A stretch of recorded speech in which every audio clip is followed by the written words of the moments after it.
ശ്രേഷ്ഠ ഭാരതം. നമസ്കാരം. ശ്രേഷ്ഠ ഭാരതം പൈതൃക ഭാരതത്തിന്റെ ഒരു പുതിയ അധ്യായത്തിലേക്ക് എല്ലാ പ്രിയപ്പെട്ട പ്രേക്ഷകർക്കും സ്വാഗതം. ഒപ്പം ആചാര്യസഭയ്ക്കും സ്വാഗതം. ഇപ്പോൾ നിങ്ങൾ കണ്ടുകൊണ്ടിരിക്കുന്നത് 5ാം ഘട്ട മത്സരങ്ങളാണ്, അതായത് സെമി ഫൈനൽ റൗണ്ടുകൾ. എല്ലാ കുട്ടികൾക്കും നന്നായി തന്നെ ഈ ഒരു വേദിയിൽ പെർഫോം ചെയ്യാൻ സാധിക്കട്ടെ എന്ന് ആശംസിച്ചുകൊണ്ട് നമുക്ക് ആരംഭിക്കാം. ആദ്യം വജ്രവ്യൂഹം.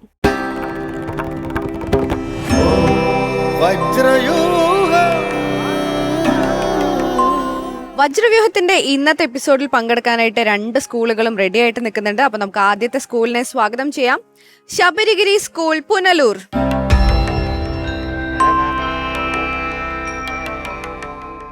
പേര്?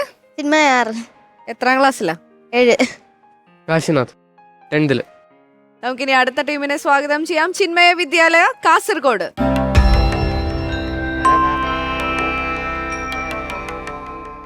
പേര്? സാവരി ഹൊസങ്കടി. എത്രാം ക്ലാസ്സിലാ? 10ൽ പഠിക്കുന്നു. പ്രാർത്ഥന 10ൽ പഠിക്കുന്നു. ഓക്കെ, നിങ്ങളും നന്നായിട്ട് പ്രിപ്പയർ ചെയ്ത് വന്നു അല്ലേ? കഴിഞ്ഞ പ്രാവശ്യം ഫുൾ മാർക്ക് വാങ്ങിച്ചിട്ടുണ്ടായിരുന്നു. അപ്പൊ ഇപ്രാവശ്യവും ഫുള്ള്. അതിൽ കുറഞ്ഞിട്ട് പ്ലാൻ ഉണ്ടോ? ഇല്ല, എല്ലാം പഠിച്ചു, ഫുൾ മനപ്പാടാണ്. നീ ചോദ്യം അങ്ങോട്ട് ചോദിച്ചാൽ മതി അല്ലേ? അപ്പൊ എന്തായാലും 2 ടീമും തയ്യാറായ സ്ഥിതിക്ക് ചോദ്യം ചോദിക്കാനായിട്ട് നമുക്ക് ലക്ഷ്മി മാമിനെ വിളിച്ചാലോ? വിളിക്കാം. ലക്ഷ്മി മാം.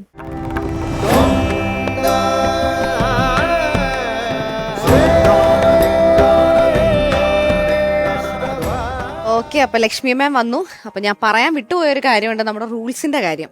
കുട്ടികൾക്ക് എല്ലാവർക്കും അറിയാം, എന്നാലും വെറുതെ ഒന്ന് പറഞ്ഞേക്കാം. മൊത്തം നിങ്ങൾ പഠിച്ചിരിക്കുന്ന അധ്യായങ്ങളുടെ ബേസ് ചെയ്തിട്ട് ഓരോ ടീമിനും 5 ചോദ്യങ്ങളായിരിക്കും ഉണ്ടായിരിക്കുക. 4 ഓപ്ഷൻസ് ഉണ്ടായിരിക്കും. 30 സെക്കൻഡ് ആയിരിക്കും നിങ്ങൾക്ക് ഉത്തരം പറയാൻ കിട്ടുന്ന സമയം. ഉത്തരം ശരിയാണെങ്കിൽ 10 പോയിന്റ്സ് ആയിരിക്കും കിട്ടുക. തെറ്റാണെങ്കിൽ മൈനസ് പോയിന്റ്സ് ഒന്നും ഇല്ല. പാസ് ചെയ്യാനും ഓപ്ഷൻ ഇല്ല. ക്ലിയർ അല്ലേ? All set? അപ്പൊ ഇനി ടീച്ചറെ ഏൽപ്പിക്കുകയാണ്. തീർച്ചയായിട്ടും. അപ്പോ തയ്യാറല്ലേ? വജ്രവ്യൂഹം എല്ലാം റെഡിയാക്കി, ഭഗവത്ഗീതയൊക്കെ സെറ്റാക്കി വെച്ചു അല്ലേ? ചിന്മയി കുട്ടി പഠിച്ചോ? എല്ലാം പഠിച്ച് നമുക്ക് നന്നായി പറയാൻ പറ്റണം കേട്ടാ. അപ്പോ നമ്മൾ പ്രവേശിക്കുന്നു വജ്രവ്യൂഹത്തിൽ. ആദ്യത്തെ റൗണ്ട് ശബരിഗിരി സ്കൂൾ, പുനലൂർ. നിങ്ങൾക്കുള്ള ആദ്യത്തെ ചോദ്യം ഇത് പൂരിപ്പിക്കാനാണ്. നാത്മാനം അവസാദയേത്. പൂരിപ്പിക്കുക. ഓപ്ഷൻ എ ബന്ധുരാത്മനസ്തസ്യ, ഓപ്ഷൻ ബി ആത്മൈവ ഹ്യാത്മനോ ബന്ധു, ഓപ്ഷൻ സി യേനാത്മൈവ ആത്മനാ ജിതഃ, ഓപ്ഷൻ ഡി ഉദ്ധരേത് ആത്മനാത്മാനം. നിങ്ങളുടെ സമയം ആരംഭിക്കുന്നു. Option D ഉദ്ധരേതാത്മനാത്മാന. ആഹാ, ആദ്യത്തെ റൗണ്ടിലും മിടുക്കിയായോ 1ാം സെക്കൻഡിൽ ഒരു ഉത്തരം പറഞ്ഞിരിക്കുന്നു. വേണമെങ്കിൽ മാറ്റാം, ശരിയല്ലാതിരിക്കണേ. ഉറപ്പാണ്. ഉറപ്പുള്ള കാര്യങ്ങൾ നമ്മൾ മാറ്റാൻ പാടില്ല. അങ്ങനെയാണെങ്കിൽ നമ്മൾ ലോക്ക് ചെയ്യുന്നു. ഓപ്ഷൻ ഡി ഉദ്ധരേതാത്മനാത്മാനം. നോക്കാം ശരിയാണോ ഉത്തരം എന്ന് നോക്കാം കേട്ടോ. നമ്മളുടെ ഉത്തരം ശരിയാണ്. ഓർമ്മയുണ്ടോ ആ ശ്ലോകം? ചൊല്ലൂ.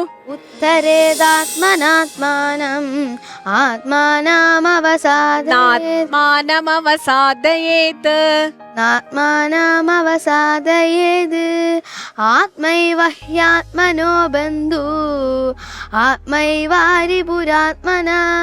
ഒരു ദീർഘമിത്തിരി കൂടി പോയി. ആത്മൈവ രിപുരാത്മനഃ. പക്ഷെ അത് വൈഹാട്ട് ചെയ്തു മിടുക്കി. ഭഗവത്ഗീതയിലെ വലിയൊരു ആശയമാണ് ഉദ്ധരേതാത്മനാത്മാനം. ഭഗവത്ഗീത ലോകത്തോടെപ്പോഴും പറഞ്ഞുകൊണ്ടിരിക്കുന്നു, നിങ്ങളിലെ ആത്മചൈതന്യം കൊണ്ട് നിങ്ങളെ ഉദ്ധരിക്കൂ. ചിന്മയ വിദ്യാലയം, കാസർഗോഡ്. നിങ്ങളോടുള്ള ആദ്യത്തെ ചോദ്യം.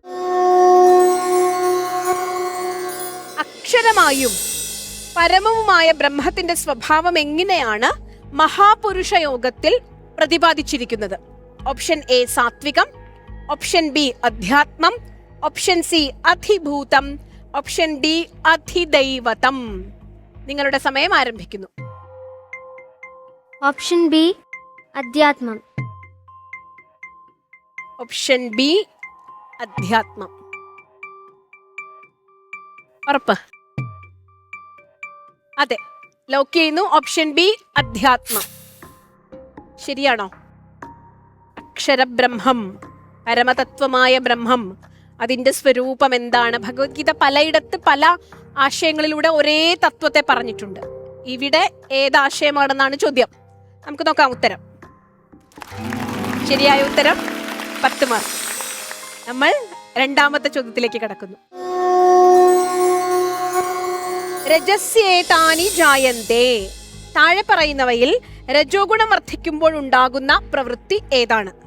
ഓപ്ഷൻ എ ഉറക്കമില്ലായ്മ, ഓപ്ഷൻ ബി ശമമില്ലായ്മ, ഓപ്ഷൻ സി ധ്യാനമില്ലായ്മ, ഓപ്ഷൻ ഡി ഭക്ഷണമില്ലായ്മ. നിങ്ങളുടെ സമയം ആരംഭിക്കുന്നു. ബി ആണ്. മനസ്സമാധാനം കിട്ടാത്ത കർമ്മ അത്യാഗ്രഹം വരുമ്പോഴേ മനസ്സമാധാനം കിട്ടാം. ബി ഇടാം. ബി. ഓപ്ഷൻ ബി ശമമില്ലായ്മ. ഓപ്ഷൻ ബി ശമമില്ലായ്മ. മറ്റൊരു ഓപ്ഷനിലേക്കും പോകുന്നില്ല? ഇല്ല. ഉറപ്പിക്കാം? ആ. ചിന്മയുടെ ഉറപ്പാണേ. അപ്പൊ നമ്മൾ ഉറപ്പിക്കുന്നു ഓപ്ഷൻ ബി ശമമില്ലായ്മ. നോക്കാം. ഉത്തരം ശരിയാണ്. ചിന്മയെ ഉറപ്പിച്ചു പറഞ്ഞാലുണ്ടല്ലോ ഉറപ്പായിരിക്കും. ചിന്മയി ഇത്തവണ തയ്യാറെടുത്തിട്ട് തന്നെ ഇത്തവണ ചേട്ടൻ പറയാ എന്നൊന്നും പറയുന്നില്ല അല്ലേ? മിടുക്കി. ചിന്മയ വിദ്യാലയ, കാസർഗോഡ്. രണ്ടാമത്തെ ചോദ്യം. കാര്യ അകാര്യ വിവേകം ഉണ്ടാകുന്നതിനായി മനുഷ്യൻ പ്രമാണങ്ങളാക്കേണ്ടത് ഏതിനെയാണ് എന്നാണ് ഭഗവത്ഗീത വ്യക്തമാക്കുന്നത്? ഓപ്ഷൻ എ ആത്മപ്രിയമായത് പ്രമാണമാക്കണം, ഓപ്ഷൻ ബി കാലം പ്രമാണമാക്കണം, ഓപ്ഷൻ സി ശാസ്ത്രം പ്രമാണമാക്കണം, ഓപ്ഷൻ ഡി ശിഷ്ടാചാരങ്ങൾ പ്രമാണമാക്കണം. നിങ്ങളുടെ സമയം ആരംഭിക്കുന്നു. ഓപ്ഷൻ സി ശാസ്ത്രം പ്രമാണമാക്കണം. ഓപ്ഷൻ സി ശാസ്ത്രം പ്രമാണമാക്കണം. ലോക്കിയ? ഓക്കെ. ഓപ്ഷൻ സി ശാസ്ത്രം പ്രമാണമാക്കണം ലോക്ക് ചെയ്യുന്നു. നമുക്ക് നോക്കാം അവരുടെ ഉത്തരം ശരിയാണോ എന്ന്. ഉത്തരം ശരിയാണ്. ചേച്ചിമാര് 20 മാർക്ക് വാങ്ങിട്ടോ. എന്തായിരുന്നു അവിടെ പ്രമാണത്തിന് പറഞ്ഞിരിക്കുന്ന ശ്ലോകം ഓർമ്മയുണ്ടോ? തസ്മാത് ശാസ്ത്രം വിധാനോക്തം. തസ്മാത് ശാസ്ത്രം പ്രമാണം തേ. തസ്മാത് ശാസ്ത്രം പ്രമാണം തേ കാര്യവ്യവസ്ഥിതോ ജ്ഞാത്വാ ശാസ്ത്രവിധാനോക്തം കർമ്മ കർത്തുമി ഹാർഹസി. അതെ, നന്നായി. അത് നമുക്ക് എന്തു ചെയ്യണം, ഈ ലോകത്ത് ജീവിക്കുമ്പോ എന്താണ് കർത്തവ്യമായത്, എന്താണ് ചെയ്യേണ്ടത്, എന്താണ് ചെയ്യരുതാത്തത്, ഇങ്ങനെ ഒരു ആകുലത നമുക്കുണ്ടാകുന്നു. നമുക്ക് പ്രമാണമായി ശാസ്ത്രങ്ങളുണ്ട്. ശാസ്ത്രം പ്രമാണം തേ. നല്ല ഉത്തരമായിരുന്നു. നമ്മൾ ശബരിഗിരി സ്കൂളിന്റെ മൂന്നാമത്തെ ചോദ്യത്തിലേക്ക്. തമോ ഗുണം വർദ്ധിക്കുന്നതിന്റെ ഫലം എന്താണ്? ഓപ്ഷൻ എ ആനന്ദം, ഓപ്ഷൻ ബി ആരോഗ്യം, ഓപ്ഷൻ സി അജ്ഞാനം, ഓപ്ഷൻ ഡി അവ്യവസ്ഥ. നിങ്ങളുടെ സമയം ആരംഭിക്കുന്നു. ഓപ്ഷൻ സി അജ്ഞാനം. തമോ ഗുണം. അവ്യവസ്ഥ തമോ ഗുണത്തിലാണ് അജ്ഞാനം വരുന്നത്. ആണോ? ആണ്. ധൈര്യപൂർവം ആ. ഉറപ്പിക്കുന്നു. ഓപ്ഷൻ സി അജ്ഞാനം ആണോ? ഇത് തന്നെയാണോ? ഉറപ്പാണോ? എന്തായാലും അവര് ലോക്ക് ചെയ്തു. അതെ, നോക്കാം. നോക്കാം. കണ്ടോ, വിട്ടുകൊടുക്കില്ല. അവരപ്പ പോലും ഉത്തരം പറഞ്ഞ് നിങ്ങളെ സഹായിക്കില്ല. അതാണ് സ്പിരിറ്റ് മത്സരത്തിന്റെ. ശരിയാണോ ഉത്തരം എന്ന് നോക്കാം. ഓപ്ഷൻ സി അജ്ഞാനം ശരിയായ ഉത്തരം. നിങ്ങളോടുള്ള മൂന്നാമത്തെ ചോദ്യം. താഴെ പറയുന്നവയിൽ ദൈവീ സമ്പത്ത് എന്ന് ഭഗവത്ഗീത വിശേഷിപ്പിക്കുന്ന ഗുണങ്ങൾ ഏതൊക്കെയാണ്? ഓപ്ഷൻ എ സത്വം രജസ്, ഓപ്ഷൻ ബി സ്വാധ്യായം തപസ്, ഓപ്ഷൻ ഡി ദർപ്പം അഭിമാനം, ഓപ്ഷൻ ഡി ക്രോധം പാരുഷ്യം. നിങ്ങളുടെ സമയം ആരംഭിക്കുന്നു. ഓപ്ഷൻ ബി സ്വാധ്യായം തപസ്. ഉറപ്പിച്ചു പറയൂ. ഉറപ്പാണ്. ഓപ്ഷൻ ബി സ്വാധ്യായം തപസ്. അടുത്ത ഓപ്ഷൻ സത്വം രജസ്.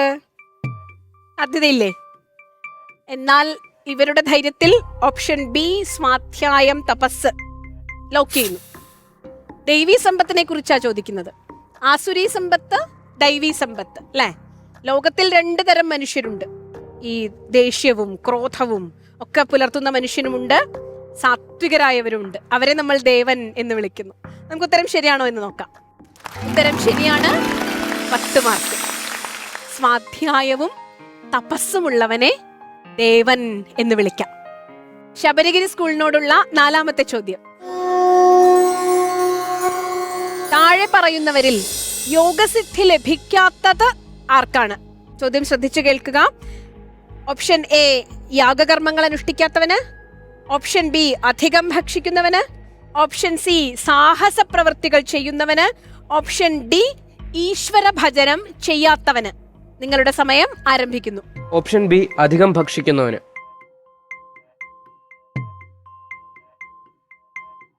മുഴുവൻ ആലോചിക്കൂ, നന്നായി ആലോചിക്കൂ, എന്നിട്ട് ധൈര്യപൂർവ്വം ഉറപ്പിക്കൂ.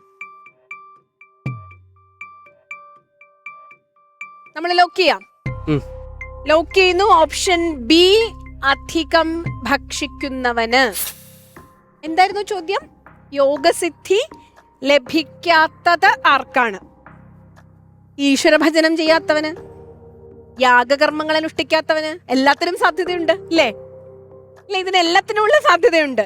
സാഹസ പ്രവൃത്തികളൊക്കെ ചെയ്യുന്നവന്, ആരെയും വകവയ്ക്കാത്തവന്. നോക്കാം നമുക്ക് ശരിയായ ഉത്തരം ഏതാണെന്ന് നോക്കാം. ഭഗവത്ഗീത എന്ത് പറയുന്നു എന്ന് നോക്കാം. എന്താ ശരിയാണ്? ഉത്തരം ശരിയാണ്. ഉത്തരം ശരിയാണ്. 10 മാർക്ക്. ഏതാ ഭാഗം എന്ന് ഓർമ്മയുണ്ടോ? ഇല്ല, പക്ഷെ അധികം ഭക്ഷിക്കുന്നവൻ എന്താ പറയുന്നതെന്ന് എനിക്കറിയാം. അത്യഷ്ണൻ. നാത്യശ്നതസ്യ യോഗോസ്തി. അല്ലേ? അധികം ഭക്ഷിക്കുന്നവന് യോഗമില്ല. അതായത് ഏതു നേരം നമ്മൾ ഇന്ന് TV ഒക്കെ തുറന്നു കഴിഞ്ഞാൽ ഫുഡ് വ്ളോഗേഴ്സിനെയൊക്കെ കൊണ്ട് നിറഞ്ഞിരിക്കുന്നു. ഏത് സമയവും പാതിരാത്രിയിലും ഒക്കെ ഭക്ഷണം കഴിക്കുന്നവരെ അല്ലേ കാണുന്നത്. യോഗം ശീലിക്കുന്നവൻ ആദ്യം ജയിക്കേണ്ടത്. വളരെ പ്രസിദ്ധമായ ഒരു ഉപനിഷദുക്തിയുണ്ട്, ജിതം സർവം ജിതേ രസേ. നിങ്ങളിൽ ലോകം മുഴുവൻ ജയിക്കും നിങ്ങൾക്ക് നാവിനെ ജയിക്കാൻ കഴിഞ്ഞാൽ. നാവിലൂടെ 2 കാര്യങ്ങൾ നമ്മൾ ചെയ്യുന്നുണ്ട്. ഒന്ന്, നാവിലൂടെ വാക്കുമുണ്ട്, നാവിലൂടെ ആഹാരമുണ്ട്.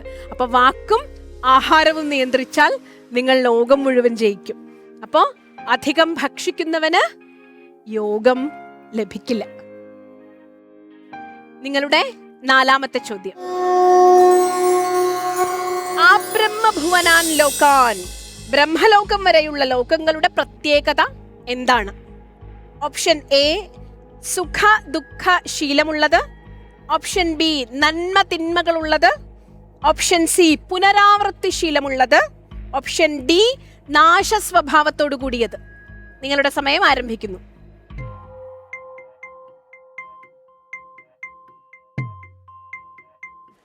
ഓപ്ഷൻ സി പുനരാവർത്തി ശീലമുള്ളത്. ഓപ്ഷൻ സി പുനരാവൃത്തി ശീലമുള്ളത്. ഈ ലോകത്തില് ദുഃഖ സുഖ ശീലമുള്ളതാവാം, നന്മ തിന്മകളാകാം. ഇല്ല, സമയം കളയണ്ട. ഓപ്ഷൻ സി പുനരാവൃത്തി ശീലമുള്ളത് ഉറപ്പിക്കുന്നു. നല്ല രസമുള്ള ചോദ്യമായിരുന്നു ഇത് അല്ലേ? റീബർത്ത്. ഇത് ഭാരതീയന്റെ കർമ്മ സിദ്ധാന്തത്തെ വളരെ കൃത്യമായി പ്രതിപാദിക്കുന്ന ഒരു ശ്ലോകമാണ്. നമുക്ക് നോക്കാം ഭഗവത്ഗീതയുടെ ഉത്തരം എന്താണ് എന്ന്. ഉത്തരം ശരിയാണ്. ഞാൻ വളരെ കൗതുകത്തോടെ നോക്കുകയായിരുന്നു. അസാവരി ഈ സമയത്ത് ഈ ചോദ്യം വന്നപ്പോ പ്രാർത്ഥനയ്ക്ക് പറഞ്ഞു കൊടുക്കുകയാണ്, അബ്രഹ്മഭുവനാൻ ലോകാൻ പുനരാവർത്തിനോർജുന. അതുകൊണ്ട് ആ ഉത്തരം പറയൂ എന്ന് പറഞ്ഞു കൊടുത്ത് അവർ കൃത്യമായി ഭഗവത്ഗീത പക്ഷത്ത് നിന്ന് ഉത്തരം പറഞ്ഞു. നമുക്ക് അവസാനത്തെ ചോദ്യത്തിലേക്ക് പ്രവേശിക്കാം. ഇതാ അവസാനത്തെ ചോദ്യം. യോഗോ ഭവതി ദുഃഖഃ. താഴെ പറയുന്നവയിൽ ആരാണ് ഭഗവത്ഗീത വർണ്ണന അനുസരിച്ച് ദുഃഖനാശകമായ യോഗാവസ്ഥയെ പ്രാപിക്കുന്നത്? ഓപ്ഷൻ എ ശരിയായ ആഹാരമുള്ളവൻ, ഓപ്ഷൻ ബി ശരിയായി വേദാധ്യയനം ചെയ്യുന്നവൻ, ഓപ്ഷൻ സി ശരിയായി സംസാരിക്കുന്നവൻ, ഓപ്ഷൻ ഡി ശരിയായി തീർത്ഥയാത്ര ചെയ്യുന്നവൻ. നിങ്ങളുടെ സമയം ആരംഭിക്കുന്നു. ചേട്ടന്റെ ചോയ്സാണ് ശരിയായ ആഹാരമുള്ളവൻ. ഓപ്ഷൻ എ ശരിയായ ആഹാരം. ചിന്മയിക്ക് അതല്ലേ? എനിക്ക് ശരിയായ ആഹാരമുള്ളവൻ. മതിയാ? ചേട്ടൻ പറഞ്ഞ അനുസരിക്കും. ചേട്ടന്റെ ചോയ്സാണ്. ചേട്ടന്റെ ചോയ്സിൽ ഓക്കെ ചേട്ടാ. അപ്പൊ ശബരിഗിരി സ്കൂളിലെ ചിന്മയി പറഞ്ഞതനുസരിച്ച് ചേട്ടന്റെ ചോയ്സ് ലോക്ക് ചെയ്യുന്നു. Option A. നമുക്ക് ശരിയാണോ ഉത്തരം നോക്കാട്ടാ. ചേട്ടന്മാര് പറഞ്ഞത് എപ്പോഴും ശരിയായിക്കൊള്ളണമെന്നും ഇല്ല. ഉത്തരം ശരിയാണ്. 50 മാർക്കും നേടിയിരിക്കുന്നു. ഏതായിരുന്നു ആ ശ്ലോകം? യുക്താഹാര വിഹാരസ്യ യുക്തചേഷ്ടസ്യ കർമ്മസു യുക്ത സ്വപ്നാവബോധസ്യ. ശരിയായ ഉറക്കവും ശരിയായ നിദ്രയും ശരിയായ ഉണർവും ശരിയായ ഭക്ഷണവും ഉള്ളവനെ ദുഃഖം ഇല്ലാതാക്കുന്ന യോഗം ലഭിക്കൂ. അപ്പൊ 50 മാർക്കും നേടി ശബരിഗിരി സ്കൂൾ. അഭിനന്ദനങ്ങൾ. സന്തോഷായ ചിന്മയി ഉണ്ടല്ലോ, ഇത്ര നേരം ടെൻഷനിലായിരുന്നു. ചിന്മയുടെ മുഖത്തൊരു നല്ല പുഞ്ചിരിയൊക്കെ വിടർന്നു. നമുക്കിനി ഈ ചേച്ചിമാരോട് ചോദിക്കാം. ചിന്മയ വിദ്യാലയ കാസർഗോഡിനുള്ള അവസാനത്തെ ചോദ്യം. താഴെ പറയുന്നവയിൽ അർജുനന്റെ വിശേഷണം ഏതാണ്? ഓപ്ഷൻ എ ഹൃഷികേശൻ, ഓപ്ഷൻ ബി ധാർത്തരാഷ്ട്രൻ, ഓപ്ഷൻ സി ദ്രൗപദേയൻ, ഓപ്ഷൻ ഡി ഗുഡാകേശൻ. നിങ്ങളുടെ സമയം ആരംഭിക്കുന്നു. ഓപ്ഷൻ ഡി ഗുഡാകേശൻ. ഋഷികേശൻ ആരെയാണ്, ധാർത്തരാഷ്ട്രൻ ആരെയാണെന്നൊക്കെ ആലോചിച്ചോ? എന്നിട്ട് ഉറപ്പിച്ചതാണോ? എന്നാൽ ധൈര്യപൂർവം ലോക്ക് ചെയ്യുന്നു. ഓപ്ഷൻ ഡി ഗുഡാകേശൻ. ഋഷികേശൻ ആരാ? കൃഷ്ണൻ. ഉറപ്പാണ്? നിങ്ങൾക്കറിയോ? തന്നെയാണോ തോന്നണേ? എന്തായാലും ഭഗവത്ഗീതയുടെ ഉത്തരം കിട്ടട്ടെ. ഭഗവത്ഗീതയിൽ നിന്നുള്ള ഉത്തരം കിട്ടിയിട്ട് നമുക്ക് ചർച്ച ചെയ്യാം. ഓപ്ഷൻ ഡി ഗുഡാകേശൻ. വീണ്ടും 10 മാർക്ക്. ഇതെന്താ, എല്ലാവരും കൂടെ മാർക്ക് കൊണ്ടുപോയാൽ ഞാനിവിടെ ഒരു മാർക്കും ഇല്ലാതാവില്ലേ? ഋഷികേശൻ ഭഗവാനെയാണ് വിളിക്കുന്നത് അല്ലേ? ഗുഡാകേശൻ അതാണ് അർജുനന് കൊടുത്തിട്ടുള്ള പേര്. പലയിടത്ത് ആവർത്തിക്കുന്നുണ്ട്. പാർത്ഥ, കൗന്ദേയ, ഇങ്ങനെ പല പേരുകൾ അർജുനനെ വിളിക്കുന്നുണ്ട്. അതിൽ കൃഷ്ണൻ വിളിക്കുന്ന ഏറ്റവും പ്രധാനപ്പെട്ട പേരുകളിൽ ഒന്നാണ്. ചിലയിടത്ത് കൃഷ്ണൻ പരംതപ എന്ന് വിളിക്കുന്നുണ്ട്. ഏറ്റവും പ്രധാനപ്പെട്ട പേരുകളിൽ ഒന്നാണ് ഗുഡാകേശ എന്ന് അർജുനനെ വിളിക്കുന്നത്. നല്ല റൗണ്ടായിരുന്നു. രണ്ടുപേരും ഇഞ്ചോടിഞ്ച് മത്സരിച്ച് ഭഗവത്ഗീതയിലെ വളരെ ഗൗരവമായ ചോദ്യങ്ങളെ ചിരിച്ചുകൊണ്ട് നേരിട്ട് 50 മാർക്ക് വീതം നേടിയിരിക്കുന്നു. രണ്ടുപേർക്കും അഭിനന്ദനങ്ങൾ. നമുക്ക് വരദയെ വിളിക്കാം. നമ്മൾ 50 മാർക്ക് കിട്ടിയ രണ്ടുപേർക്കും കിട്ടിയതൊക്കെ പറയണ്ടേ? അപ്പൊ സ്വാഗതം ചെയ്യാം വരദ. ശ്രേഷ്ഠ ഭാരതം. അങ്ങനെ ഈ എപ്പിസോഡിലും എല്ലാം സ്വന്തമാക്കിയിരിക്കുന്നു. അതെ പകരം വീട്ടിയിരിക്കുന്നു ചിന്മയുടെ ടീം. മാക്സിമം കഷ്ടപ്പാടുള്ള ചോദ്യങ്ങളാണ്, ട്വിസ്റ്റിംഗ് ആയിട്ടുള്ള ഓപ്ഷൻസ് ആണ്, എന്നിട്ട് അവരത് സ്കോർ ചെയ്തു. ഭംഗിയായി പറഞ്ഞു. നല്ല ശ്രമമായിരുന്നു അവരുടെ ഭാഗത്ത്. ഒരു തമാശയായിട്ടോ ഒരു ലാഘവത്തോടെ അല്ല അവരെടുത്തത്. ഗൗരവമായി തന്നെ അതിനെ സമീപിച്ചു. എന്തായാലും ഈ റൗണ്ട് അങ്ങനെ അടിപൊളിയായിരുന്നു. Thank you ma'am, thank you so much. അപ്പൊ 2 കൂട്ടർക്കും ഫുൾ മാർക്ക് കിട്ടിയല്ലേ? ഇപ്രാവശ്യം നമ്മൾ ഒട്ടും വിട്ടുകൊടുക്കാൻ തയ്യാറായില്ല, ഫുൾ ആൻസർ പറഞ്ഞു. ഇനി നമുക്ക് കമന്റ്സ് എന്താണെന്ന് ചോദിക്കാം. ആചാര്യസഭയുടെ അടുത്ത് ചോദിക്കാം. സ്വാമിജി നമസ്കാര. 2 ടീമും അനായാസം അവർക്ക് ലഭിച്ച ചോദ്യങ്ങൾക്കുള്ള ഉത്തരം നൽകിയതാണ് നമ്മൾ കണ്ടത്. 2 കൂട്ടർക്കും അഭിനന്ദനങ്ങൾ. ശരിക്ക് ഇന്ന് നമ്മുടെ നാട്ടിൽ നടക്കുന്നത്, ചെയ്യുന്ന കാര്യങ്ങൾ എങ്ങനെ ചെയ്യണം, എന്തിനു ചെയ്യണം, ഇതിനെപ്പറ്റി യാതൊരു ഗ്രാഹ്യവുമില്ലാതെയാണ് ഇന്നത്തെ സമൂഹം മുന്നോട്ട് പോയിക്കൊണ്ടിരിക്കുന്നത്. കാര്യമേതാണ് അകാര്യമേതാണ് തിരിച്ചറിയുന്നില്ല. അപ്പോൾ എല്ലാവർക്കും തോന്നുന്നത്, അവർക്ക് ശരിയെന്ന് തോന്നുന്നത് അവരങ്ങ് ചെയ്യുകയാണ്. ഇന്ന് സമൂഹത്തിൽ നടക്കുന്ന പല കാര്യങ്ങളും അങ്ങനെയാണ്. ശരിയെന്ന് തനിക്ക് തോന്നുന്ന അങ്ങ് ചെയ്യുകയാണ്. ഒരു കള്ളനെ സംബന്ധിച്ച് അയാൾക്ക് കക്കുന്നത് അയാൾക്ക് ശരിയാണെന്ന് തോന്നുന്നതുകൊണ്ട് അയാൾ കട്ടുകൊണ്ടിരിക്കുകയാണ്. വേശ്യാവൃത്തി ചെയ്യുന്ന ഒരാൾ വേശ്യാവൃത്തി ശരിയാണെന്ന് തോന്നുന്നത് കൊണ്ട് അവരത് ചെയ്തുകൊണ്ടിരിക്കുകയാണ്. ഇങ്ങനെ സമൂഹത്തിൽ അവരവർക്ക് ശരിയെന്ന് തോന്നുന്ന കാര്യങ്ങൾ അവർ ചെയ്തുകൊണ്ടിരിക്കുകയാണ്. പക്ഷെ സമൂഹത്തിന് ദോഷം വരുന്ന സമയത്ത് പിടിക്കപ്പെടുന്നുമുണ്ട്. പക്ഷെ ഏതാണ് ചെയ്യേണ്ടത്, ഏതാണ് ചെയ്യാൻ പാടില്ലാത്തത് എന്ന് നമ്മുടെ സമൂഹത്തിന് ഇന്ന് അറിവില്ലാതായിക്കൊണ്ടിരിക്കുകയാണ്. അപ്പം അവിടെയാണ് ഭഗവാൻ ഇവിടെ പറയുന്നത്. ഇവിടെ പ്രമാണമാക്കേണ്ടത് മഹാത്മാക്കളുടെ വാക്കുകളായ ശാസ്ത്രങ്ങളാണ്. നിർഗതം യത് ഗുരോർ വക്ത്ര സർവം ശാസ്ത്രം തതുച്ഛതേ എന്ന് പറയാറുണ്ട്. മഹാത്മാക്കളുടെ അനുഭൂതിയിൽ നിന്ന് വരുന്ന വാക്കുകളാണ് ശാസ്ത്രങ്ങളായത്. പണ്ടുകാലത്ത് നമ്മുടെ ഋഷീശ്വരന്മാർ അവരുടെ അന്തർദർശനത്തിലൂടെ കണ്ടെത്തിയ സത്യങ്ങളാണ് ശാസ്ത്രങ്ങളായിട്ട് നമുക്ക് ലഭിച്ചിട്ടുള്ളത്. അപ്പോൾ അത് പ്രപഞ്ച സത്യമാണ് അവർ ബോധ്യപ്പെടുത്തിയിട്ടുള്ളത്. പ്രപഞ്ചത്തിൽ നമ്മൾ ഈ ലോകത്ത് എങ്ങനെ ജീവിക്കണം, ഏതൊക്കെ രീതിയിൽ ജീവിക്കണം, ഏത് കാഴ്ചപ്പാടോടുകൂടി ജീവിക്കണം, നമ്മുടെ സ്വഭാവം ഏത് രീതിയിൽ നിന്ന് ഉണ്ടാകുന്നു, അതിനെ എങ്ങനെ തിരുത്താം, എങ്ങനെ മാറ്റാം, ഇതെല്ലാം മൊത്തത്തിൽ അങ്ങ് പഠിപ്പിക്കുകയാണ്. ആ പ്രപഞ്ച സംവിധാനം എന്താണ്, നമ്മുടെ സംവിധാനം എന്താണ്. ഇപ്പോൾ പാശ്ചാത്യ നാട്ടിലൊക്കെ കുറേ കാലം മുമ്പ് വരെ നോക്കിക്കഴിഞ്ഞാൽ അവർ മനസ്സിനപ്പുറം പോയിട്ടില്ല. ഇവിടെ മനസ്സിനപ്പുറം പോയവരാണ് നമ്മുടെ മനീഷികൾ. മനസ്സിനെ ഭരിച്ചവരാണ്, മനസ്സിനപ്പുറം പോയവരാണ്. അങ്ങനെയുള്ള ഋഷി പരമ്പരയിൽ നിന്നാണ് നമുക്ക് ഈ സംസ്കാരവും ഈ അറിവും നമുക്ക് ലഭിച്ചിട്ടുള്ളത്. ആ അറിവിനെ പിന്തുടർന്ന് നമ്മൾ പോവുകയാണെങ്കിൽ തീർച്ചയായിട്ടും നമുക്ക് ശ്രേഷ്ഠമായ ഭാരതത്തെ നമുക്ക് സൃഷ്ടിക്കാൻ സാധിക്കും. അപ്പോൾ ഈ ശ്രേഷ്ഠ ഭാരതം എന്നുള്ള പേര് തന്നെ ശരിക്കും അന്വർത്ഥമാവും. നമുക്ക് ഈ സംസ്കാരം എന്താണെന്ന് ഇതിൽ നമ്മൾ പഠിച്ച് കാര്യങ്ങളെ മനസ്സിലാക്കി അകാര്യങ്ങളെ തള്ളി കാര്യത്തെ സ്വീകരിച്ച് നമ്മൾ മുന്നോട്ട് പോകാൻ തയ്യാറായാൽ ഇന്ന് നമ്മുടെ നാട്ടിൽ നടക്കുന്ന എല്ലാ പ്രശ്നങ്ങളെയും ഇല്ലാതെയാക്കാനുള്ള പോംവഴി അത് മാത്രമേ ഉള്ളൂ. നിങ്ങൾ അതിവിടെ ഭംഗിയായിട്ട് രണ്ട് ടീമും നന്നായി നിർവഹിച്ചു. രണ്ടു കൂട്ടർക്കും അഭിനന്ദനങ്ങൾ. നമസ്കാരം. നന്ദി സ്വാമിജി. Alexander sir. രണ്ട് ടീമുകളും 100% മാർക്ക് വാങ്ങിച്ചു. പ്രത്യേക അഭിനന്ദനങ്ങൾ. കൊച്ചു ചിന്മയ് ഈ പ്രായത്തിൽ ഇത്രയും 100% അടിച്ചതിന് പ്രത്യേക അഭിനന്ദനം. മോളടുത്ത 10 കൊല്ലം കൊണ്ട് IAS ഒക്കെ പാസ്സായി കളക്ടറൊക്കെ ആയിട്ട് വരണം. ഭംഗിയായിട്ട് പഠിച്ചോണം. പ്രാക്ടിക്കൽ ജീവിതത്തെ പറ്റിയുള്ള ചോദ്യങ്ങളാണ് ഡോക്ടർ ലക്ഷ്മി ഈ സെഷനിൽ ചോദിച്ചത്. അത് വളരെ ശ്രദ്ധാപൂർവം മനസ്സിലാക്കാൻ പറ്റിയത് അഭിനന്ദനാർഹമാണ്. അതുപോലെ തന്നെ പുനർജന്മ സിദ്ധാന്തം വരുന്ന ഭാഗം അത് പറഞ്ഞപ്പോഴും കുട്ടികൾ കറക്റ്റായിട്ട് ആൻസർ ചെയ്തു. ഭാരതീയ സംസ്കാരത്തെ പറ്റി ലോകത്തുള്ള മറ്റെല്ലാവരും നമ്മളെ കുലങ്കുഷമായി വിമർശിക്കുന്ന ഒരു ഏരിയയാണ് ഈ പുനർജന്മ സിദ്ധാന്തം. അത് വ്യാഖ്യാനിക്കുന്ന ഭാഗവും വളരെ ഭംഗിയായിട്ട് വ്യാഖ്യാനിച്ചു. അർജുനനെ ഗൂഢകേശൻ എന്ന് വിളിക്കുന്ന ഭാഗവും വളരെ ഭംഗിയായിട്ട് കുട്ടികൾ ഉത്തരം പറഞ്ഞു. ഓരോ ചോദ്യങ്ങൾ വരുമ്പോഴും അതിൻ്റെ അന്തരാർത്ഥം ഡോക്ടർ ലക്ഷ്മി വിശദീകരിക്കുകയായിരുന്നു. അത് ഈ ശ്രോതാക്കൾക്ക് വളരെ സഹായകരമായ ഭാഗമാണ്. ഈ പ്രായത്തിൽ ഭഗവത്ഗീത ഇത്ര ഭംഗിയായി പഠിക്കുകയും ആ ശ്ലോകങ്ങൾ അതുപോലെ ചൊല്ലിക്കേൾപ്പിക്കുകയും ചെയ്തത് വളരെ അത്ഭുതകരമായ പെർഫോമൻസാണ്. ഇത് നിങ്ങളുടെ സാധാരണ വിദ്യാഭ്യാസ രംഗത്തും ഈ കഴിവ് പ്രദർശിപ്പിക്കുക. ജീവിതത്തിൽ വലിയ വിജയം നിങ്ങൾക്ക് എല്ലാവർക്കും ഉണ്ടാവട്ടെ. Thank you sir. Viswanathan sir. രണ്ട് ടീമിലുള്ള കുട്ടികളും ഞങ്ങളെയൊക്കെ പ്രതീക്ഷയ്ക്കപ്പുറത്ത് ഭഗവത്ഗീത നന്നായി പഠിച്ച് അവതരിപ്പിച്ചു. ലക്ഷ്മി ടീച്ചറിൻ്റെ എല്ലാ ചോദ്യങ്ങൾക്കും നിസ്സങ്കോചം മറുപടി പറയാൻ പാകത്തിൽ നിങ്ങൾ പ്രിപ്പയർഡായിരുന്നു.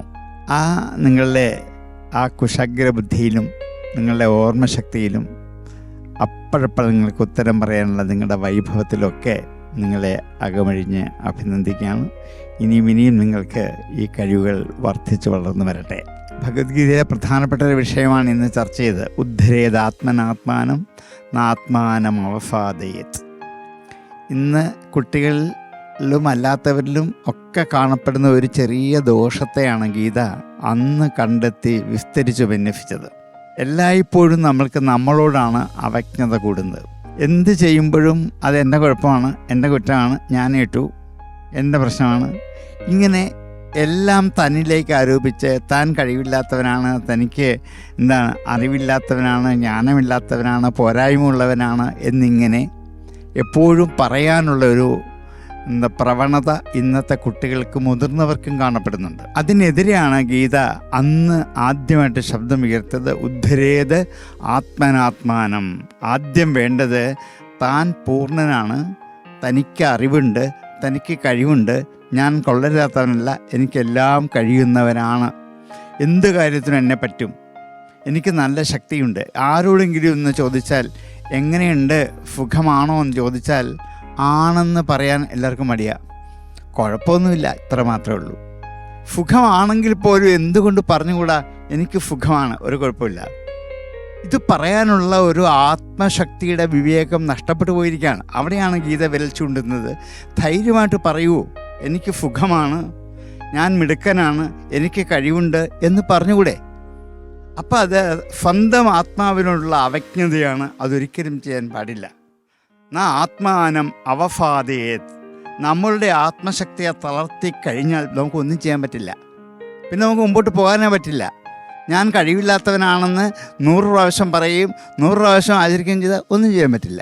അതേസമയത്ത് എൻ്റെ ആത്മശക്തി കൊണ്ട് ഞാൻ ആത്മശക്തി നേടിയവനാണ് എന്ന്, നമ്മളുടെ ശത്രു നമ്മൾ തന്നെയാണ്, നമ്മളുടെ മിത്രവും നമ്മൾ തന്നെയാണ്. അപ്പം നമുക്ക് ശത്രു ആവാതിരുന്നു കൂടെ ആവാം എന്ന് എത്ര കാലം മുമ്പ് ഗീത ഇന്നത്തെ കാലഘട്ടത്തിൽ അനുഭവിക്കുന്ന ഒരു വലിയ ദോഷത്തെ ഉയർത്തി കാണിച്ചിട്ട് ഇത് പരിഹരിക്കൂ നമുക്ക് ഉപദേശിച്ചു. ഇതൊക്കെ ജീവിതത്തിൽ നമുക്ക് പാഠമാക്കിയെടുക്കാൻ പറ്റുന്ന നല്ല ആചരണങ്ങളാണ് ഗീത പറഞ്ഞു തരുന്നത്. ഇങ്ങനെ കുറേ വിഷയങ്ങളാണ് ഭഗവത്ഗീത. എത്ര വിഷയങ്ങളാണ്, എണ്ണിയാലൊടുങ്ങാത്ത ഓരോ ശ്ലോകവും ഓരോ വിഷയങ്ങളാണെന്ന് തോന്നും.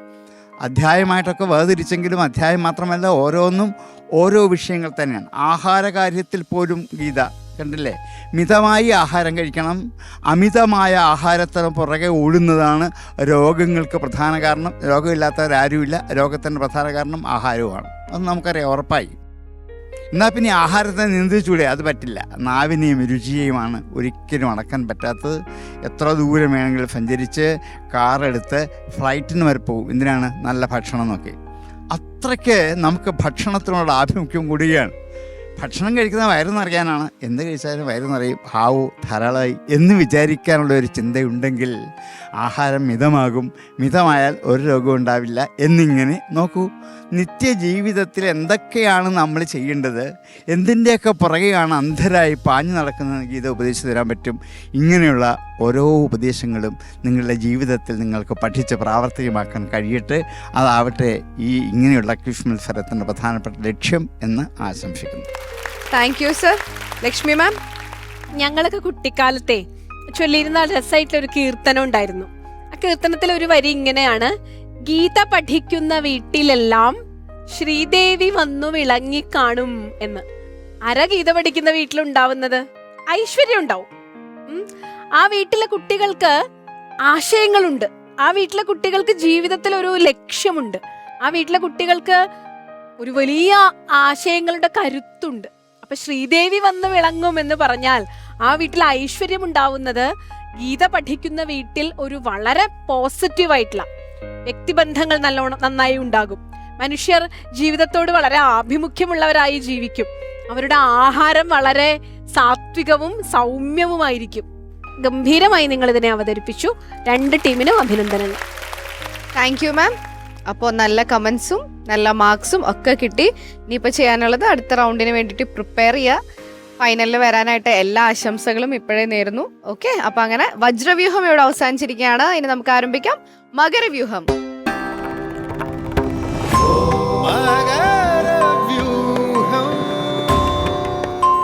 അപ്പൊ മകരവ്യൂഹത്തിൽ എത്തി നിൽക്കുമ്പോൾ സ്വാഭാവികമായിട്ടും ആചാര്യസഭയിൽ നമ്മുടെ മുരളി മേനോൻ ചേട്ടൻ വന്നിട്ടുണ്ട്.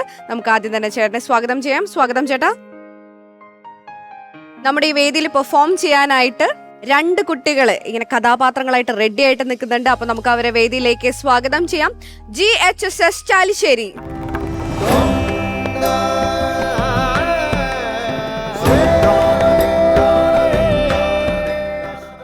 പേര്? അനാമിക. എത്രാം ക്ലാസ്സിലാ? +1. +1. പ്രണവ് 10. 10. നന്നായിട്ട് റിഹേഴ്സൽ ഒക്കെ ചെയ്തിട്ടാണോ വന്നിരിക്കുന്നത്? ഏതൊക്കെയാണ് കഥാപാത്രങ്ങൾ? ദുഷ്യന്തൻ, ശകുന്തള. ഓക്കെ, കഥാപാത്രങ്ങൾ നമ്മൾ തന്നെ തന്നിരിക്കുന്നതാണ്. കഥാസന്ദർഭം ആരാണ് സെലക്ട് ചെയ്തിരിക്കുന്നത്? ടീച്ചേഴ്സ് ആണോ? നിങ്ങളുടെ ഇൻവോൾവ്മെന്റ്? സംസ്കൃത മാഷാണ് സെലക്ട് ചെയ്തിരിക്കുന്നത് അല്ലേ? അപ്പൊ എന്തായാലും നന്നായി തന്നെ പെർഫോം ചെയ്യാൻ സാധിക്കട്ടെ. All the best.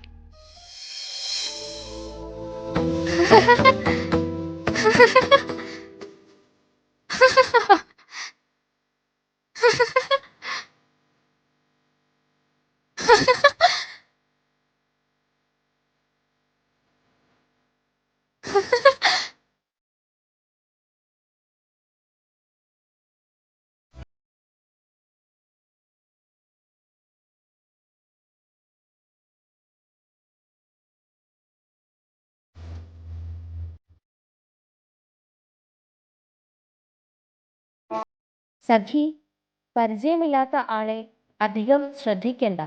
ആശ്രമത്തിലേക്ക് പോണു.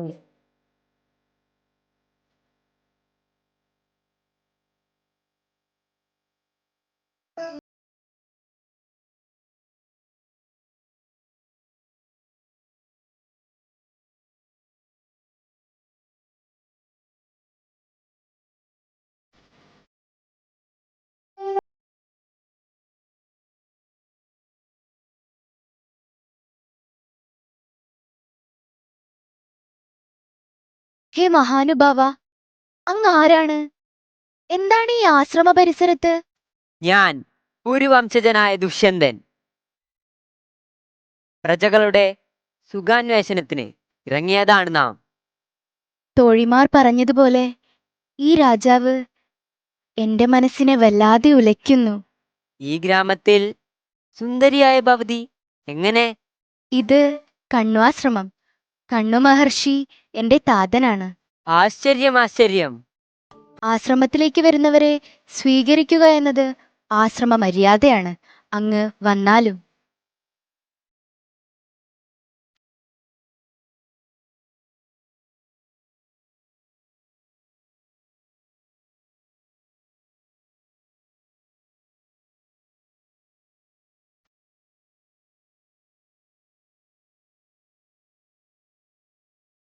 ഭവതിയുടെ ദർശനത്തിനും സ്വീകരണത്തിനും നാം വളരെയധികം സന്തുഷ്ടവാനാണ്. താതകണ്ണൻ തീർത്ഥാടനത്തിലാണ്. അദ്ദേഹത്തിന്റെ തിരിച്ചുവരവ് അല്പം വൈകും.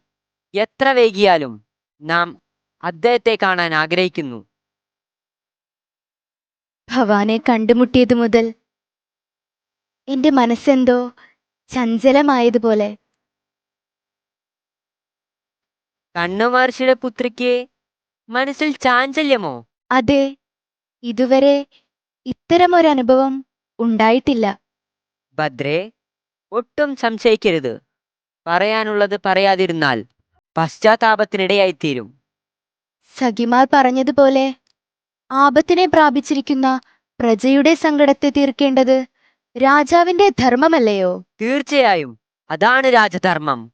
പറഞ്ഞാലും പ്രജാപരിപാലനത്തിനിറങ്ങിയ രാജാവ് തന്നെയാണ് ഇപ്പോൾ എന്റെ ദുഃഖത്തിന് നിധാനം. സഖി, ഒന്നുകൂടി വ്യക്തമാക്കിയാൽ നന്നായിരുന്നു.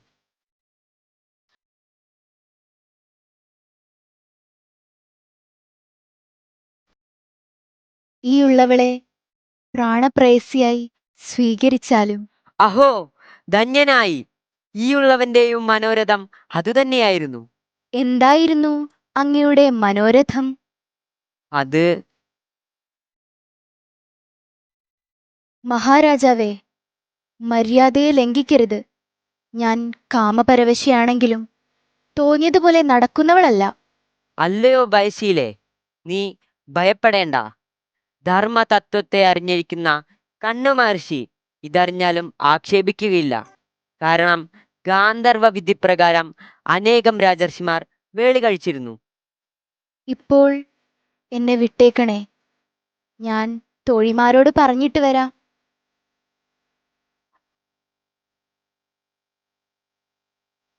വിടൂ. വിടാം.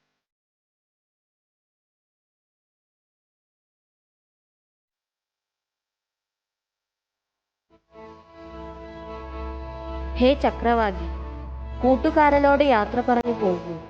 രാത്രി അടുത്തു വന്നിരിക്കുന്നു.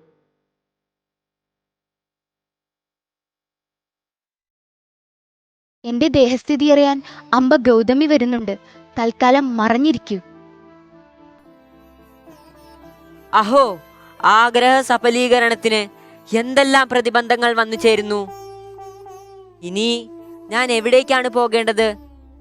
അഥവാ എന്റെ പ്രിയതമായിരുന്ന ഈ ലതാമണ്ഡപത്തിൽ തന്നെ കുറച്ചു നേരം ഇരിക്കാം.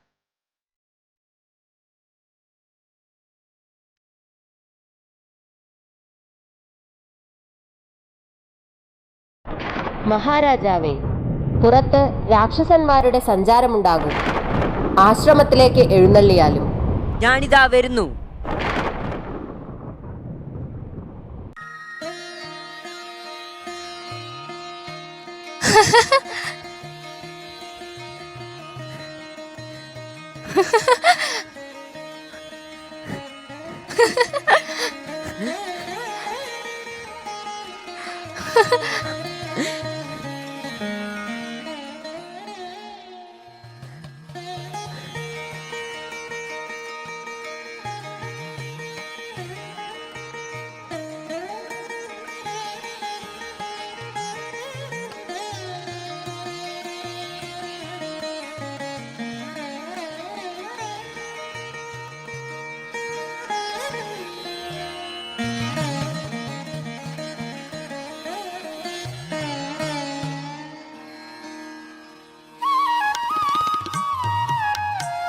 പ്രിയേ, നമുക്ക് പോകാൻ സമയമായി. താതകണ്ണന്റെ ആഗമനത്തിന് ശേഷം കൊട്ടാരത്തിലേക്ക് എഴുന്നള്ളിയാലും.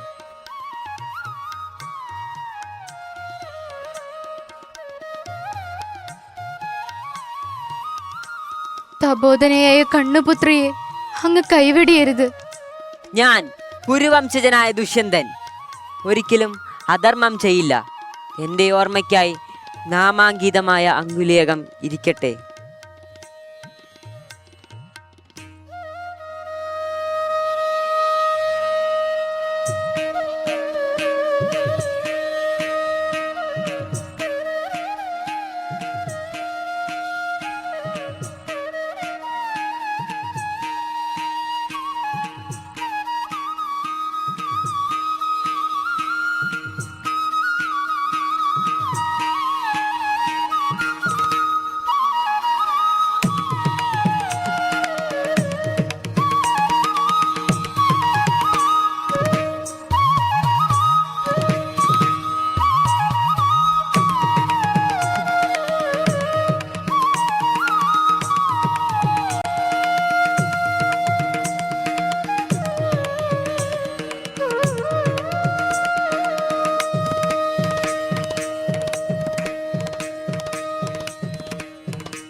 ശ്രേഷ്ഠ ഭാരതം.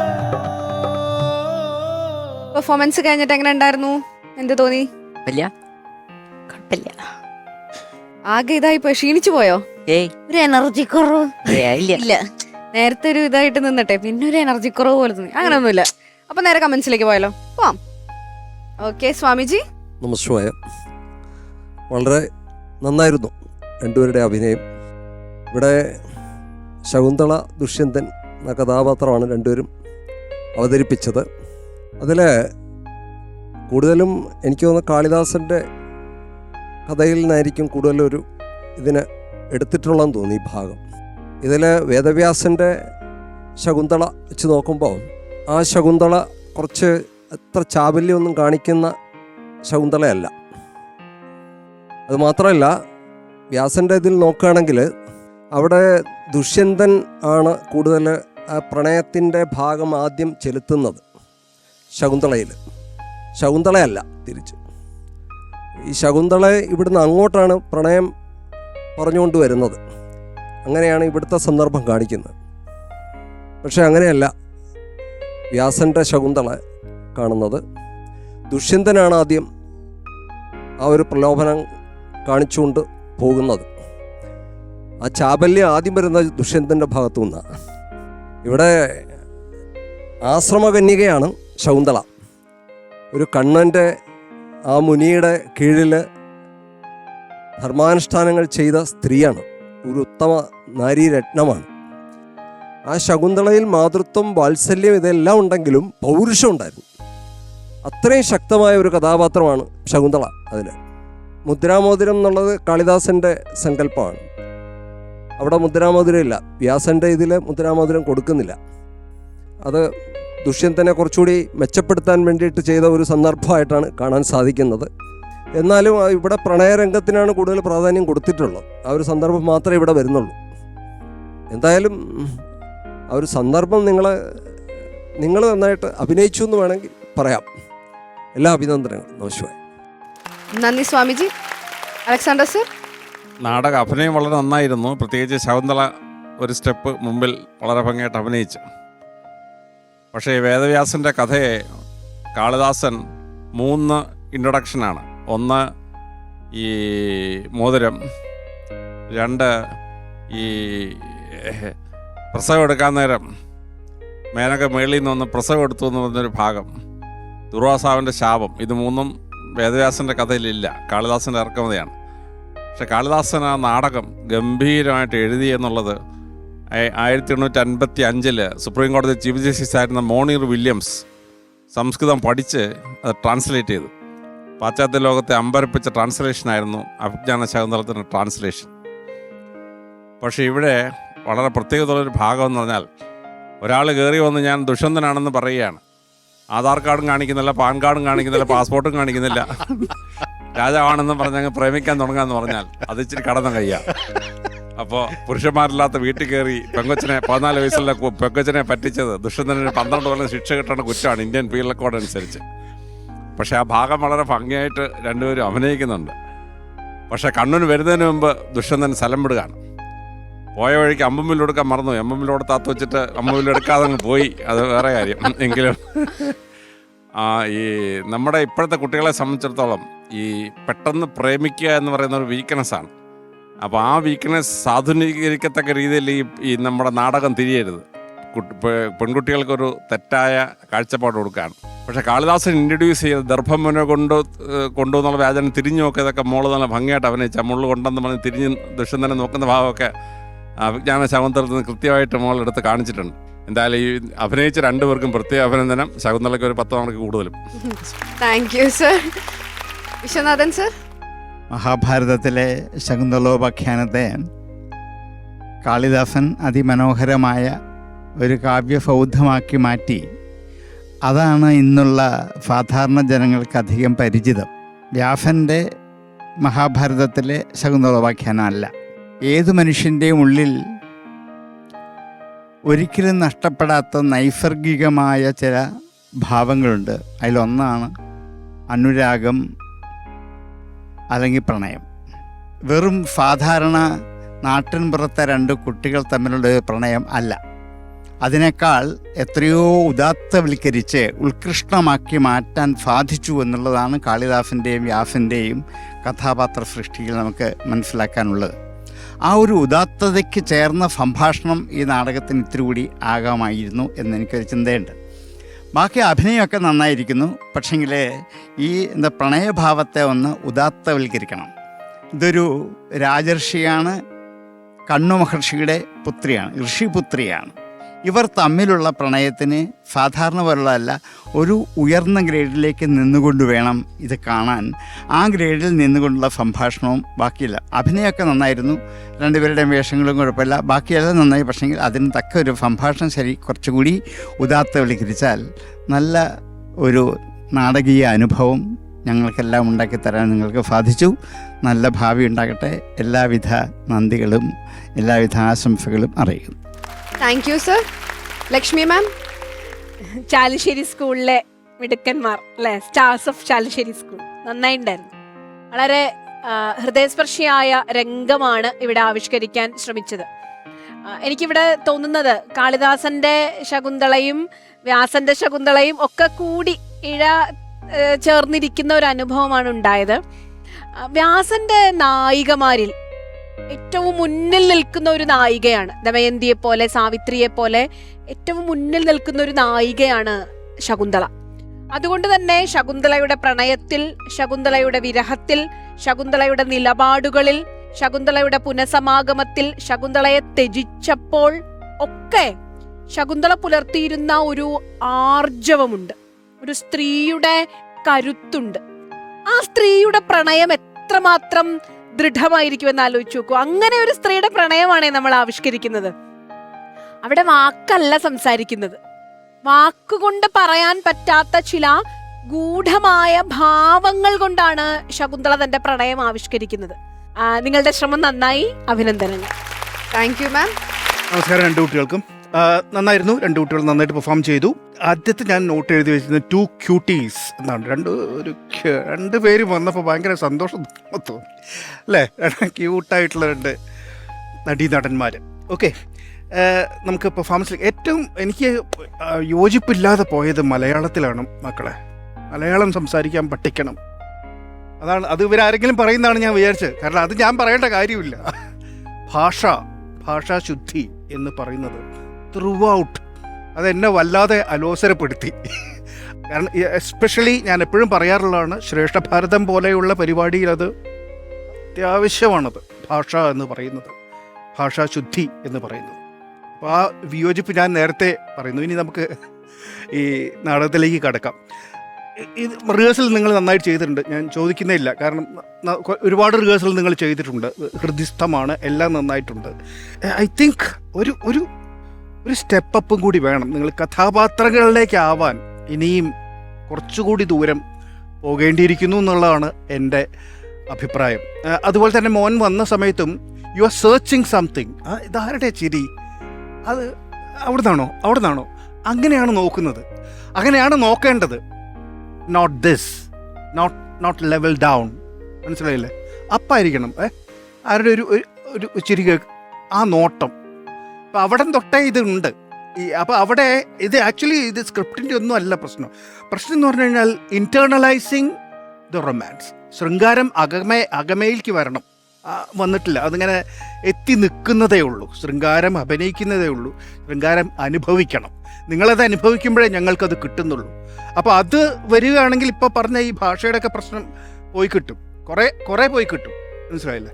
അപ്പോൾ പിന്നെ മൊത്തത്തിൽ പറയുകയാണെങ്കിൽ ഇപ്പോൾ ഭാഷയുടെ മാറ്റി വെച്ച് കഴിഞ്ഞാലും നമ്മൾ ഡയലോഗ് പറയുക എന്നുള്ളതല്ല അത്. ഡയലോഗ് പറയുക, ഓഫ് കോഴ്സ് ഡയലോഗ് പറഞ്ഞിട്ടാണ് നമ്മൾ പഠിക്കുന്നത്. എങ്കിലും അതിൻ്റെ അടുത്ത സ്റ്റേജിൽ ഡയലോഗ് നമ്മൾ ഫീൽ ചെയ്യുകയാണ് വേണ്ടത്. മനസ്സിലായി? നിന്നെ എനിക്ക് ഇഷ്ടമാണ് എന്ന് പറയുന്ന സമയത്ത് ആ ഇഷ്ടം മനസ്സിൽ തോന്നി പറയണം. അപ്പോൾ ഇതിലേക്ക് ഇതൊക്കെ ഒരു പഠനമാണ്. ഓരോ നാടകം കളിക്കുമ്പോൾ ഓരോ അനുഭവങ്ങളും ഓരോ പഠനമാണ് നമുക്ക്. അപ്പോൾ അത് ആ പഠനത്തിലേക്ക് ഇപ്പോൾ നിങ്ങൾ ഈ പഠിച്ചത് എന്തോ തെറ്റില്ല കേട്ടോ, ഒന്നിലും തെറ്റല്ല. നമ്മൾ സൈക്കിളിൽ പഠിക്കുന്ന സമയത്ത് വീഴും അല്ലേ? വീഴുക മീൻസ് നമ്മൾ ഗീവ് അപ്പ് ചെയ്യുന്നില്ല അല്ലേ? വീണ്ടും നമ്മൾ ഇരിക്കുന്നു, ബാലൻസ് ചെയ്യുന്നു, പഠിക്കുന്നു. അങ്ങനെ വീണിട്ടാണ് നമ്മൾ ഓരോന്നും പഠിക്കുന്നത്.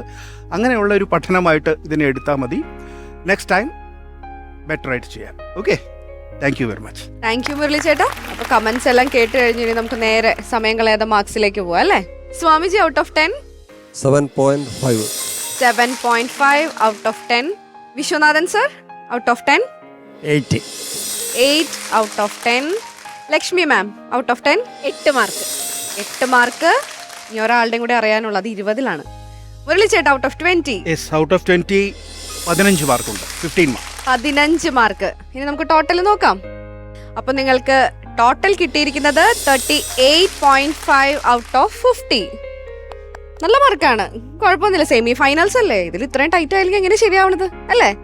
എന്തായാലും ഹാപ്പി ആയിട്ടിരിക്കുക. ഇനിയിപ്പോൾ അധികം എപ്പിസോഡുകളൊന്നും ഇല്ല നമ്മുടെ സെമി ഫൈനൽസ് കഴിയാനായിട്ട്. നമുക്ക് കാത്തിരിക്കാം. അതിനെന്തായാലും എൻ്റെ സ്പെഷ്യൽ ആയിട്ടുള്ള all the best and thank you so much.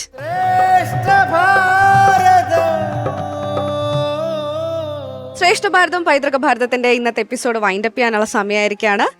ഇന്നത്തെ ആദ്യത്തെ വജ്രവ്യൂഹത്തില് വളരെ വാശിയേറിയ ഒരു പോരാട്ടം തന്നെ നമ്മൾ കണ്ടു കഴിഞ്ഞു. അതിനുശേഷം മകരവ്യൂഹത്തിൽ ദുഷ്യന്തന്റെയും ശകുന്തളയുടെയും ജീവിതത്തിലെ ഒരു പോർഷൻ നമ്മൾ കണ്ടു. അങ്ങനെ ഇന്നത്തെ എപ്പിസോഡ് ഇവിടെ അവസാനിക്കുകയാണ്. ആചാര്യസഭയ്ക്ക് നന്ദി, പ്രേക്ഷകർക്ക് നന്ദി.